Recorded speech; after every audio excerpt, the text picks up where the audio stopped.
স্বাগতম তোমাদের প্রিয় চ্যানেল অধ্যয়ন। শুরু করার আগে বইটি খুলে রাখুন আর আমার সাথে পড়তে থাকুন।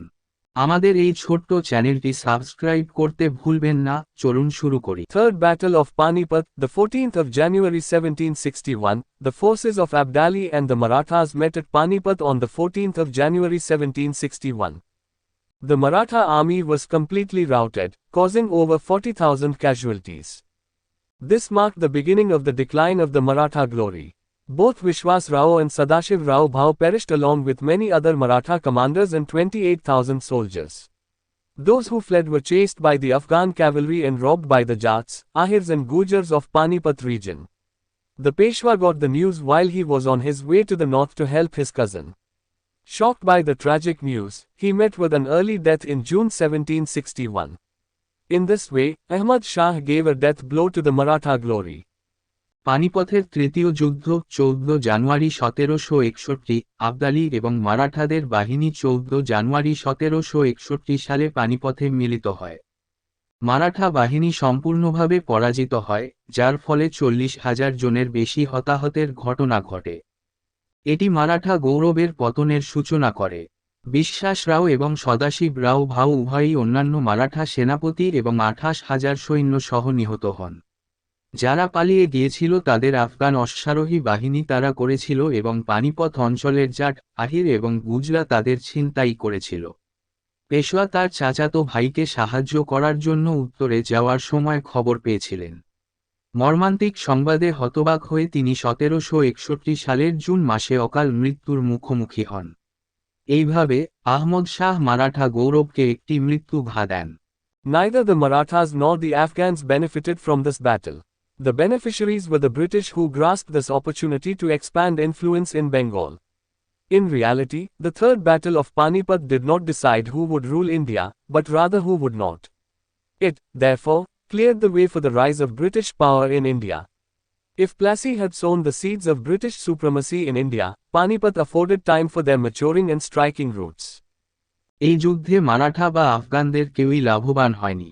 সুবিধাভোগী ব্রিটিশরা যারা বাংলায় প্রভাব বিস্তারের এই সুযোগটি গ্রহণ করেছিল। বাস্তবে পানিপথের তৃতীয় যুদ্ধকে ভারত শাসন করবে তা ঠিক করেনি, বরং কে করবে না। সুতরাং এটি ভারতে ব্রিটিশ শক্তির উত্থানের পথ পরিষ্কার করেছে। যদি পলাশী ভারতে ব্রিটিশ আধিপত্যের বীজ বপন করতেন, তবে পানিপথ তাদের পরিপক্ক এবং আঘাতকারী শিকড়ের জন্য সময় দিয়েছে। After this there was no looking back. In 1772, Peshwa Madhav Rao I died and followed a factional struggle for power. This exposed the Marathas to defeat at the hands of the British in the First Anglo-Maratha War. এরপর আর পেছনে ফিরে তাকাতে হয়নি।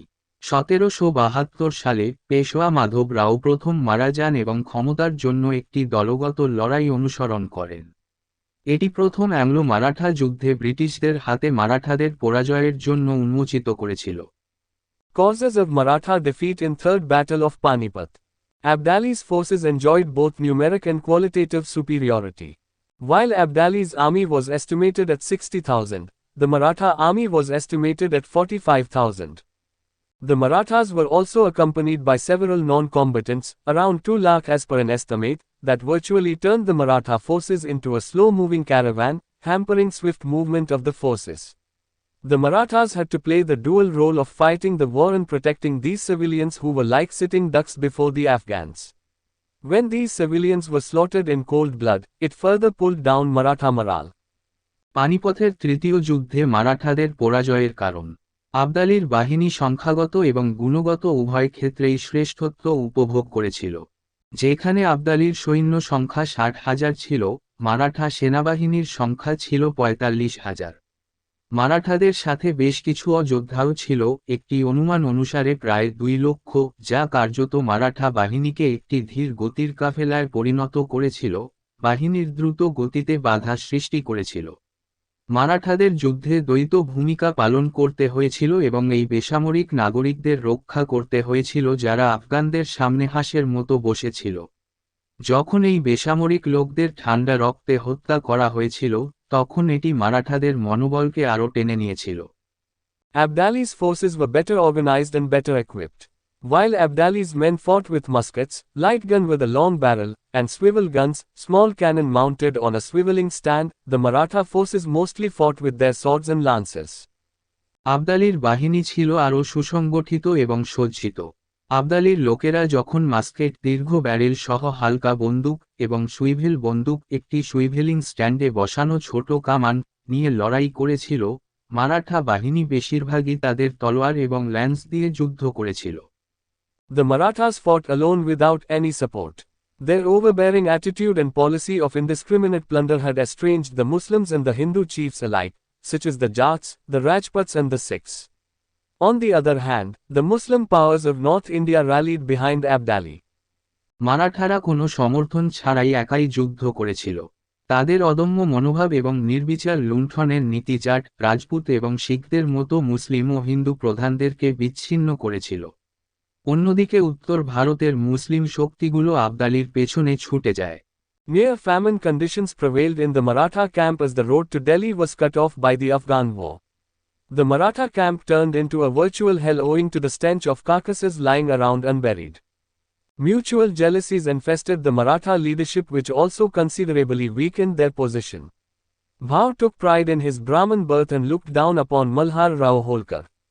আফগান যুদ্ধে দিল্লি যাওয়ার রাস্তা বন্ধ হয়ে যাওয়ায় মারাঠা শিবিরে দুর্ভিক্ষের পরিস্থিতি বিরাজ করে। কবরহীন অবস্থায় পড়ে থাকা মৃতদেহের দুর্গন্ধের কারণে মারাঠা শিবির ভার্চুয়াল নরকে পরিণত হয়েছিল। পারস্পরিক হিংসা মারাঠা নেতৃত্বকে সংক্রমিত করেছিল, যা তাদের অবস্থানকে যথেষ্ট দুর্বল করে দিয়েছিল। ভাউ তার ব্রাহ্মণ জন্মে গর্বিত এবং মালহার রাও হোলকারকে অবজ্ঞা করতেন। Significance of Third Battle of Panipat. Neither side benefited from this battle. It produced disastrous consequences for the Marathas and seriously deflected the course of Maratha imperialism. The Marathas suffered immense losses in terms of men, money and prestige. The Marathas lost the cream of their army and their political prestige suffered a big blow. The Marathas could never recover their PRE 1761 position or status. Their defeat gave an opportunity to the British East India Company to consolidate its power in Bengal and South India. Afghans too did not benefit from their victory. They could not even hold the Punjab. পানিপথের তৃতীয় যুদ্ধের তাৎপর্য। এই যুদ্ধে কোন পক্ষই লাভবান হয়নি। এটি মারাঠাদের জন্য বিপর্যয়কর পরিণতি ডেকে আনে এবং মারাঠা সাম্রাজ্যবাদের গতিপথকে মারাত্মকভাবে বিচ্যুত করে। মারাঠারা পুরুষ, অর্থ ও প্রতিপত্তির দিক থেকে প্রচুর ক্ষতির সম্মুখীন হয়। মারাঠারা তাদের সেনাবাহিনীর ক্রিম হারিয়ে ফেলে এবং তাদের রাজনৈতিক প্রতিপত্তি বড় আঘাত পায়। মারাঠারা কখনোই তাদের 1761 এর আগের অবস্থান বা মর্যাদা পুনরুদ্ধার করতে পারেনি। তাদের পরাজয় ব্রিটিশ ইস্ট ইন্ডিয়া কোম্পানিকে বাংলায় এবং দক্ষিণ ভারতে তাদের ক্ষমতা সুসংহত করার সুযোগ দেয়। আফগানরাও তাদের জয়ের সুফল পায়নি। পাঞ্জাবও ধরে রাখতে পারেনি তারা। Peshwa Madhav Rao I, 1761–72. The 17-year-old Madhav Rao became the Peshwa in 1761. He was a talented statesman and within a short period of 11 years, he restored the lost fortunes of the Maratha Empire, a phenomenon known as Maratha Resurrection, with the help of his able minister, Nana Fadnavis, abbreviated as Nana Fadnis. Nana Fadnis played a pivotal role in holding the Maratha Confederacy together in the midst of internal dissension and the growing power of the English Company. Peshwa Madhav রাও প্রথম 1761–72। 17 বছর বয়সী মাধব রাও 1761 সালে পেশওয়া হন। তিনি একজন প্রতিভাবান রাষ্ট্রনায়ক ছিলেন এবং 11 বছরের অল্প সময়ের মধ্যে তিনি মারাঠা সাম্রাজ্যের হারানো ভাগ্য পুনরুদ্ধার করেছিলেন, যা মারাঠা পুনরুত্থান নামে পরিচিত একটি ঘটনা, তার সাহায্যে। সক্ষম মন্ত্রী, নানা ফড়নবিস, সংক্ষেপে নানা ফাড়নিস, অভ্যন্তরীণ বিরোধ এবং ইংরেজ কোম্পানির ক্রমবর্ধমান ক্ষমতার মধ্যে মারাঠা কনফেডারেসিকে একত্রে ধরে রাখতে নানা ফাড়নিস একটি গুরুত্বপূর্ণ ভূমিকা পালন করেছিলেন। Madhav Rao successfully subdued the old enemies, the Rohilas, the Rajputs and the Jat chiefs in the north and Mysore and Hyderabad in the south. In 1771, the Marathas brought back Emperor Shah Alam II to Delhi, who now became their pensioner. Thus it appeared as if Maratha ascendancy in the north had been recovered. However, Madhav Rao died of tuberculosis in 1772. Madhav রাও সফলভাবে পুরানো শত্রুদের, রোহিলা, রাজপুত এবং জাট প্রধানদের উত্তরে এবং দক্ষিণে মহীশূর ও হায়দ্রাবাদকে পরাজিত করেন। 1771 সালে মারাঠারা সম্রাট শাহ আলম দুইকে দিল্লিতে ফিরিয়ে আনেন, যিনি এখন তাদের পেনশনভোগী হয়েছিলেন। এইভাবে মনে হয়েছিল যেন উত্তরে মারাঠাদের আরোহণ পুনরুদ্ধার করা হয়েছে। যাই হোক, মাধব রাও 1772 সালে যক্ষা রোগে মারা যান। Peshwa Narayan Rao, 1772–73. After the death of Madhav Rao, the Maratha Empire was thrown into a state of confusion. At Pune there was a struggle for power between Raghunath Rao, younger brother of Balaji Bajirao, and Narayan Rao, younger brother of Madhav Rao. Narayan Rao succumbed to the intrigues of his uncle Raghunath Rao in 1773. Peshwa Narayan রাও 1772–73। মাধব রাওয়ের মৃত্যুর পর মারাঠা সাম্রাজ্য বিভ্রান্তির মধ্যে পড়েছিল। পুনাতে রঘুনাথ রাও, বালাজি বাজিরাওয়ের ছোট ভাই, এবং নারায়ণ রাও, মাধব রাওয়ের ছোট ভাই, মধ্যে ক্ষমতার লড়াই হয়েছিল। নারায়ণ রাও 1773 সালে তার কাকা রঘুনাথ রাওয়ের ষড়যন্ত্রের কাছে আত্মসমর্পণ করেন। Peshwa Raghunath Rao, 1773–74. He became the Peshwa of the Maratha Empire for a brief period from 1773 to 1774. He was deposed by Nana Fadnis and 11 other administrators, Barbhai, in what is known as the Barbhai conspiracy. The Barbhai included influential Maratha Sardars like Mahadji Shinde, or Scindia, and Tukojirav Holkar. Peshwa Raghunath রাও 1773–74। তিনি 1773 থেকে 1774 সাল পর্যন্ত একটি সংক্ষিপ্ত সময়ের জন্য মারাঠা সাম্রাজ্যের পেশওয়া হয়েছিলেন। তাকে নানা ফার্নিশ এবং অন্যান্য 11 জন প্রশাসক বারভাই দ্বারা পদচ্যুত করেছিলেন, যা বারভাই ষড়যন্ত্র নামে পরিচিত। বারভাইয়ের মধ্যে মহাদজি শিন্দে বা সিন্ধিয়া এবং তুকোজিরাও হোলকারের মতো প্রভাবশালী মারাঠা সর্দারদের অন্তর্ভুক্ত ছিল। Mahadji Shinde, or Scindia, 1768–94. Mahadji was a Maratha Sardar who ruled over the Gwalior state in central India. He was instrumental in resurrecting Maratha power in North India after the Third Battle of Panipat in 1761. Along with Madhav Rao I and Nana Fadnavas, he was one of the three pillars of Maratha resurrection. Mahadji Shinde বা সিন্ধিয়া 1768–94। মহাদজি ছিলেন একজন মারাঠা সর্দার যিনি মধ্য ভারতের গোয়ালিয়র রাজ্যে শাসন করেছিলেন। 1761 সালে পানিপথের তৃতীয় যুদ্ধের পর উত্তর ভারতে মারাঠা শক্তির পুনরুত্থানে তিনি গুরুত্বপূর্ণ ভূমিকা পালন করেছিলেন। মাধব রাও প্রথম এবং নানা ফড়নবিসের সাথে তিনি মারাঠা পুনরুত্থানের তিনটি স্তম্ভের একজন ছিলেন। During his reign, Gwalior became the leading state in the Maratha Empire and one of the foremost military powers in India. He started recruiting some Rajputs and even Muslims in the army.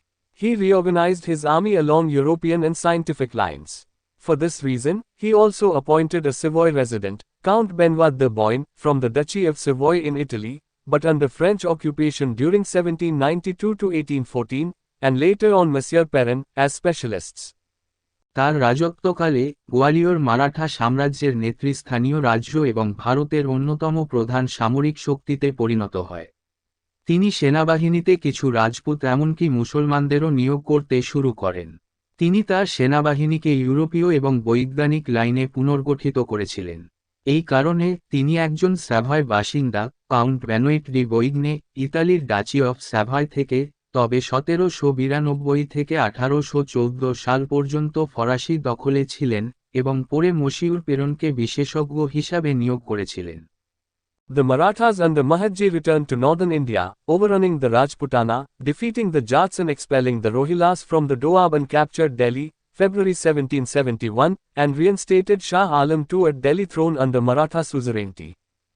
During 1772–73, he along with the Mughal emperor, led expeditions against the Rohilas and even destroyed the power of the Jats of Mathura. During the First Anglo-Maratha War, 1775–82, Mahadji played the most important role from the Maratha side since he humbled the British in central India single-handedly, which resulted in the Treaty of Salbai in 1782. In the Treaty of Salbai, British government accepted him as an independent king. After his death, he was succeeded by Daulat Rao Scindia. মহাদজির অধীনে মারাঠারা উত্তর ভারতে ফিরে আসে, রাজপুতানা দখল করে, জাটদের পরাজিত করে এবং দোয়াব থেকে রহিলাদের বিতাড়িত করে এবং দিল্লি দখল করে। ফেব্রুয়ারি 1771 এবং শাহ আলম দুইকে মারাঠা আধিপত্যের অধীনে দিল্লির সিংহাসনে পুনর্বহাল করে। 1772 থেকে 73 সাল পর্যন্ত তিনি মুঘল সম্রাটের সাথে রহিলাদের বিরুদ্ধে অভিযান পরিচালনা করেন এবং এমনকি মথুরার জাটদের ক্ষমতা ধ্বংস করেন। প্রথম ইঙ্গো মারাঠা যুদ্ধের সময় 1775 থেকে 82 মহাদজি মারাঠা পক্ষ থেকে সবচেয়ে গুরুত্বপূর্ণ ভূমিকা পালন করেছিলেন যেহেতু তিনি মধ্য ভারতে ব্রিটিশদের এককভাবে নত করেছিলেন, যার ফলস্বরূপ 1782 সালে সালবাই চুক্তি হয়েছিল। সালবাইয়ের চুক্তিতে ব্রিটিশ সরকার তাকে স্বাধীন রাজা হিসেবে মেনে নেয়। তার মৃত্যুর পর দৌলত রাও সিন্ধিয়া তার স্থলাভিষিক্ত হন। Peshwa Savai Madhav Rao or Madhav Rao II, 1774–95. The Barbhai installed Narayan Rao's posthumous son, Madhav Rao II, as the Peshwa with themselves, led by Nana Fadnavis, as the regents known as Barbhai Council. Madhav Rao II was made Peshwa when he was barely 40 days old. His time in power was dominated by the political intrigues of Nana Fadnis. The succession of Savai Madhav Rao, Savai means 1¼ gravely frustrated Raghunath Rao's ambitions and he turned to the British and tried to capture power with their help, resulting in the First Anglo-Maratha War. Peshwa Sawai Madhav রাও বা মাধব রাও II, 1774 থেকে 95। বারভাই নারায়ণ রাওয়ের মরণোত্তর পুত্র মাধব রাও II-কে নিজেদের সাথে পেশওয়া হিসেবে, নানা ফড়নবিসের নেতৃত্বে, Regents বারভাই council নামে পরিচিত, হিসেবে প্রতিষ্ঠা করেন। মাধব রাও II-কে পেশওয়া করা হয়েছিল যখন তার বয়স মাত্র 40 দিন ছিল। তার ক্ষমতার সময় নানা ফড়নিসের রাজনৈতিক ষড়যন্ত্রের দ্বারা প্রভাবিত ছিল। সওয়াই মাধব রাও, সাওয়াই মানে 1 এবং 1/4, এর উত্তরাধিকার রঘুনাথ রাও এর উচ্চাকাঙ্ক্ষাকে মারাত্মকভাবে হতাশ করেছিল এবং তিনি ব্রিটিশদের দিকে ফিরেছিলেন এবং তাদের সাহায্যে ক্ষমতা দখল করার চেষ্টা করেছিলেন, যার ফলে প্রথম অ্যাংলো-মারাঠা যুদ্ধ শুরু হয়েছিল। The Peshwa's power now gradually waned. Pune became the seat of constant intrigues between the supporters of Savai Madhav Rao, headed by Nana Fadnis, and the supporters of Raghunath Rao. Taking advantage of the weakening of central authority, the big Maratha Sardars or chiefs carved out semi-independent states in the north. These were the Holkar, Indore, Sindhia, Gwalior, Gaikwad, Baroda, and Bhonsle, Nagpur. They possessed their own armies and their allegiance to the Peshwas became more and more nominal. Among the Maratha Sardars in the north, Mahatji Shinde was the most important. পেশওয়াদের ক্ষমতা এখন ধীরে ধীরে ক্ষয়প্রাপ্ত হয়। নানা ফাডনিসের নেতৃত্বে সওয়াই মাধব রাও এর সমর্থক এবং রঘুনাথ রাও এর সমর্থকদের মধ্যে পুনা ক্রমাগত ষড়যন্ত্রের কেন্দ্রে পরিণত হয়। কেন্দ্রীয় কর্তৃত্বের দুর্বলতার সুযোগ নিয়ে বড় মারাঠা সর্দার বা প্রধানরা উত্তরে আধা স্বাধীন রাজ্য তৈরি করে। এরা হলেন হোলকার, ইন্দোর, সিন্ধিয়া, গোয়ালিয়র, গায়কোয়াড়, বরোদা এবং ভসলে, নাগপুর। তারা তাদের নিজস্ব সেনাবাহিনীর অধিকারী ছিল এবং পেশওয়াদের প্রতি তাদের আনুগত্য আরও বেশি নামমাত্র হয়ে ওঠে। উত্তরে মারাঠা সর্দারদের মধ্যে মহাদজি শিন্দে ছিলেন সবচেয়ে গুরুত্বপূর্ণ। He organized a powerful European-style army with the help of French and Portuguese officers, consisting equally of Hindu and Muslim soldiers. Savai Madhav Rao committed suicide in 1795 probably because of the high-handedness of Nana Fadnis. A power struggle ensued among the Maratha nobles for control of the confederacy. The powerful chief, Daulat Rao Scindia, and minister, Nana Fadnis, installed Baji Rao II, son of Raghunath Rao, as a puppet Peshwa. তিনি ফরাসি এবং Portuguese অফিসারদের সহায়তায় একটি শক্তিশালী ইউরোপীয় ধাঁচের সেনাবাহিনী গঠন করেছিলেন, যার মধ্যে সমানভাবে হিন্দু ও মুসলিম সৈন্য ছিল। সওয়াই মাধব রাও 1795 সালে আত্মহত্যা করেছিলেন সম্ভবত নানা ফড়নিসের উচ্চাভিলাষের কারণে। কনফেডারেসি নিয়ন্ত্রণের জন্য মারাঠা সম্ভ্রান্তদের মধ্যে ক্ষমতার লড়াই শুরু হয়। শক্তিশালী প্রধান, দৌলত রাও সিন্ধিয়া এবং মন্ত্রী, নানা ফাডনিস, রঘুনাথ রাও এর পুত্র বাজি রাও II-কে পুতুল পেশওয়া হিসাবে স্থাপন করেছিলেন। Peshwa Baji Rao II, 1796–1818. Baji Rao II was the last Peshwa of the Maratha Empire. By now, the British had decided to put an end to the Maratha challenge. The British divided the warring Sardars through clever diplomacy and then defeated them in separate battles in the Second Maratha War, 1803–05, and Third Maratha War, 1817–18. The seat of the Peshwa was extinguished while the Maratha states were allowed to exist as subsidiary states. Peshwa বাজি রাও দুই 1796 থেকে 1818। বাজি রাও দুই মারাঠা সাম্রাজ্যের শেষ পেশওয়া ছিলেন। এতক্ষণে ব্রিটিশরা মারাঠা চ্যালেঞ্জ শেষ করার সিদ্ধান্ত নিয়েছে। ব্রিটিশরা চতুর কূটনীতির মাধ্যমে যুদ্ধরত সর্দারদের বিভক্ত করে এবং তারপর দ্বিতীয় মারাঠা যুদ্ধ 1803 থেকে 05 এবং তৃতীয় মারাঠা যুদ্ধে 1817 থেকে 18 পৃথক যুদ্ধে তাদের পরাজিত করে। পেশওয়ার আসনটি শেষ হয়ে গিয়েছিল যখন মারাঠা রাজ্যগুলিকে সহায়ক রাজ্য হিসাবে থাকতে দেওয়া হয়েছিল। First reign, 1796–1802, first reign of Baji Rao II saw the Second Anglo-Maratha War, 1803–05. After the death of Nana Fadnavas, March 1800, the Pune court once again fell victim to various court conspiracies. In the struggle for power in Maratha polity, Peshwa Baji Rao II, Daulat Rao Scindia and Yashwant Rao Holkar emerged as the main Maratha leaders. Peshwa and Scindia formed an alliance against Holkar and tried to insult him. In 1801, Peshwa brutally killed Holkar's brother Vitoji Rao Holkar, also known as Vithoba.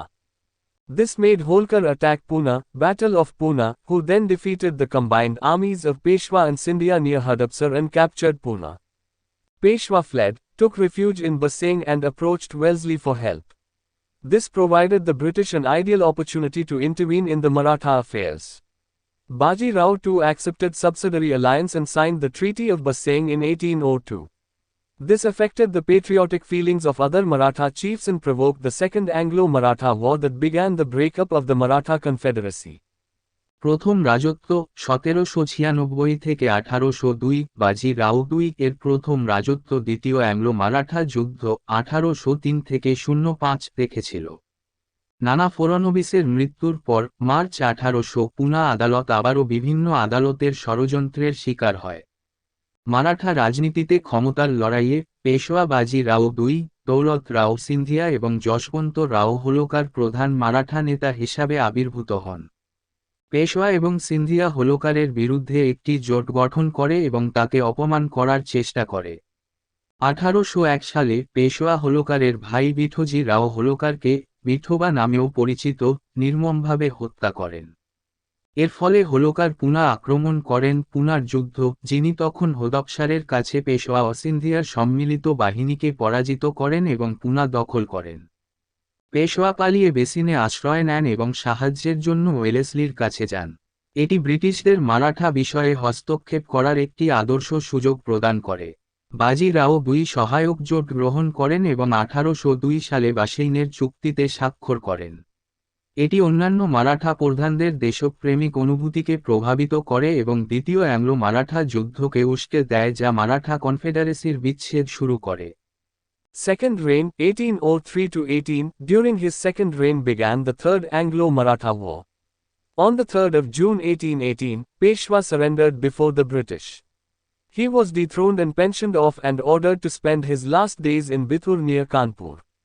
দ্বিতীয় রাজত্ব 1803 থেকে 18, তার দ্বিতীয় শাসনামলে তৃতীয় Anglo Maratha যুদ্ধ শুরু হয়। 1818 সালের 3রা জুন পেশওয়া ব্রিটিশদের সামনে আত্মসমর্পণ করেন।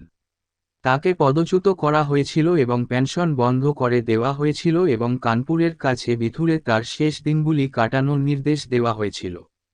Nana Sahib Peshwa, he was a leader during the revolt of 1857. As the adopted son of the exiled Maratha Peshwa Baji Rao II, he sought to restore the Maratha Confederacy in the Peshwa tradition. নানা সাহেব পেশওয়া 1857 সালের বিদ্রোহের সময় তিনি একজন নেতা ছিলেন। নির্বাসিত মারাঠা পেশওয়া বাজি রাও দুই এর দত্তক পুত্র হিসাবে তিনি মারাঠা সংঘ এবং পেশওয়া ঐতিহ্য পুনরুদ্ধার করতে চেয়েছিলেন। In this way, the Maratha dream of establishing their own empire could not be realized. This was mainly because the Maratha Empire represented the same decadent social order as the Mughal Empire did and suffered from the same weaknesses. Their revenue system and administration were quite similar. The Marathas did not try to develop a new economy, nor did they encourage science and technology or trade and industry. Like the Mughals, their dominion depended on force and force alone. They failed to establish a bond with the common people, and their interest remained limited to squeezing out revenue from the helpless peasantry. Nearly half of the agricultural produce was collected as tax. Thus, the Marathas failed to transform themselves into a modern state, and made way for the rise of the British. এভাবে মারাঠাদের নিজস্ব সাম্রাজ্য প্রতিষ্ঠার স্বপ্ন বাস্তবায়িত হতে পারেনি। এটি প্রধানত কারণ মারাঠা সাম্রাজ্য মুঘল সাম্রাজ্যের মতো একই ক্ষয়িষ্ণু সামাজিক ব্যবস্থার প্রতিনিধিত্ব করেছিল এবং একই দুর্বলতার শিকার হয়েছিল। তাদের রাজস্ব ব্যবস্থা ও প্রশাসন ছিল অনেকটা একই রকম। মারাঠারা নতুন অর্থনীতি গড়ে তোলার চেষ্টা করেনি, বিজ্ঞান ও প্রযুক্তি বা বাণিজ্য ও শিল্পকে উৎসাহিত করেনি। মুঘলদের মতো তাদের আধিপত্য নির্ভর করত শুধু বলপ্রয়োগের ওপর। তারা সাধারণ মানুষের সাথে বন্ধন স্থাপনে ব্যর্থ হয় এবং তাদের আগ্রহ অসহায় কৃষকদের কাছ থেকে রাজস্ব আদায়ের মধ্যেই সীমাবদ্ধ থাকে। কৃষিপণ্যের প্রায় অর্ধেক কর হিসেবে আদায় করা হতো। এইভাবে মারাঠারা নিজেদেরকে একটি আধুনিক রাষ্ট্রে রূপান্তরিত করতে ব্যর্থ হয় এবং ব্রিটিশদের উত্থানের পথ তৈরি করে। এখানেই এই ভিডিওটি শেষ করলাম। পরবর্তী ভিডিওতে আমরা বাকিটা পড়ব।